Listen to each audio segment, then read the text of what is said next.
Royal Victoria Infirmary and Newcastle University.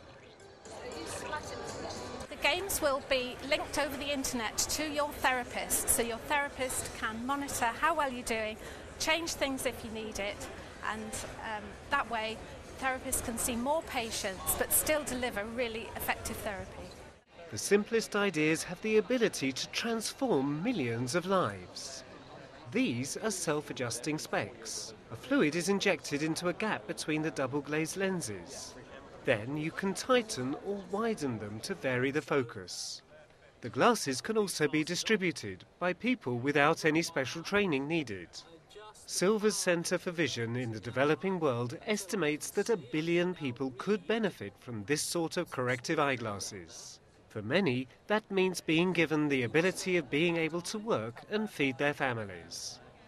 Italian researchers are developing an artificial leaf to copy the way plants produce energy from sunlight.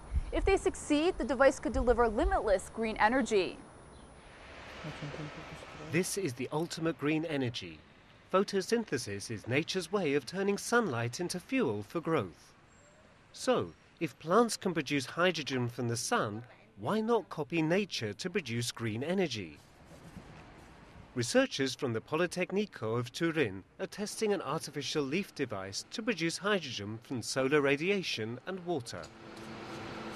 In 2009, the Politecnico of Turin joined an ambitious EU project called Solhydromics. The aim is to design an artificial leaf that mimics photosynthesis, the process through which plants use sunlight to split water into its two core components, oxygen and hydrogen.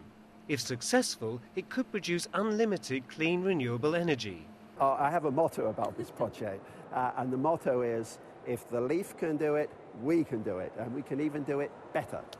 All the elements are simple, but the science is just a bit more complicated. The enzyme responsible for the photosynthesis is called photosystem II. In 2004, Professor Barber from Imperial College in London revealed its detailed structure for the first time, winning numerous science prizes.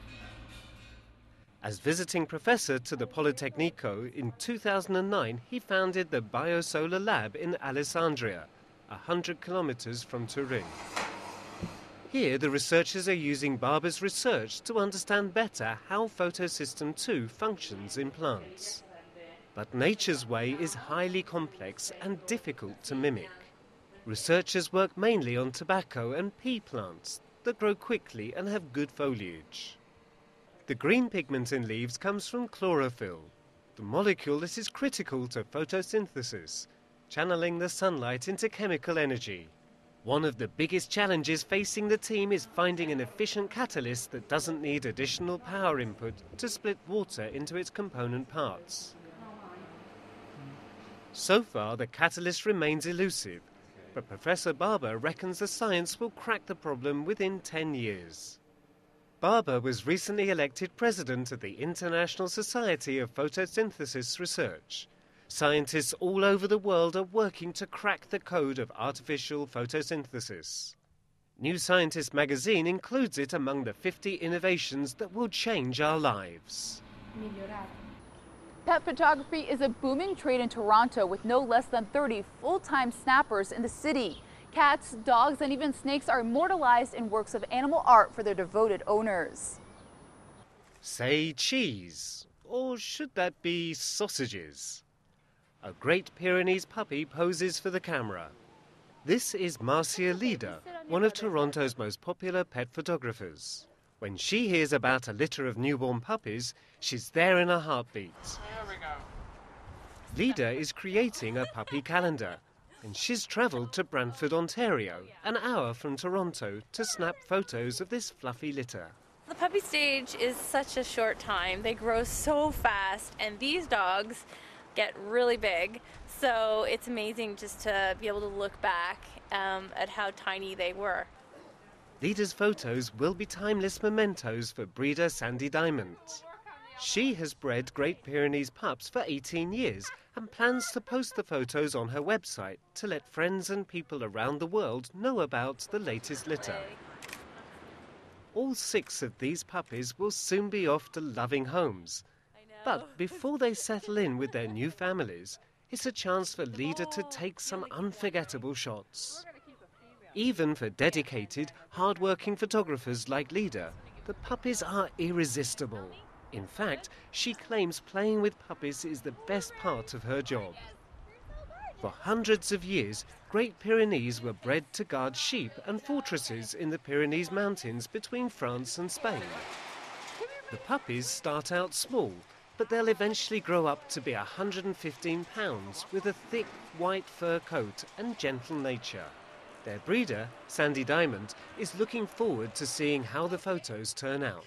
Photographers seem to have a really keen way with the puppies. I could tell that in her interaction. So I really feel that she's going to get some really nice shots, the essence of the Great Pyrenees.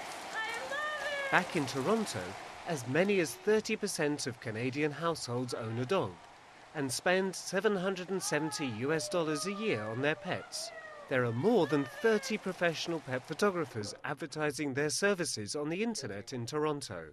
Rob Davidson has hired Krieger Baum to take photos of his 2.5-year-old poodle, Tristan. Davidson has a specific request: a snap of his dog leaping into the air. The photo session gets off to a good start. Tristan is a cooperative and enthusiastic participant, and Davidson has no problem getting him to jump. Krieger Baum's next model, a nervous grey cat, is a bit more challenging to work with. The photographer tries using his harmonica and various other musical instruments and toys to get the cat's attention. Bring a little closer to me. That's great. In the end, the only thing that works, perhaps unsurprisingly, is a healthy dose of fragrant catnip. Krieger Baum has a degree in animal behaviour, and he says his knowledge is sometimes helpful in getting pets to perform in front of the camera. That's really nice. And let me just make some noises also when he's doing this. He's been hired to photograph all kinds of dogs, cats, not to mention birds, gerbils, snakes, and even horses. His portrait sessions start from $150 and print pieces begin at $50 for gift prints. Many of his clients spend between $1,200 and $1,600 for custom fine art photos of their pets. Krieger Baum's last model of the day is a 2.5-year-old bull python named Stanley. The snake will likely live another 15 to 18 years and grow another metre in length. Like the other animals, Stanley isn't easy to pose.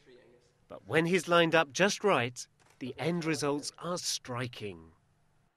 Well, that wraps up our show today. We'll have more for you again next week. Don't forget to watch Life's Good with me, Stephen Kuchuk, every Sunday only on 6 News. Don't forget to tune in.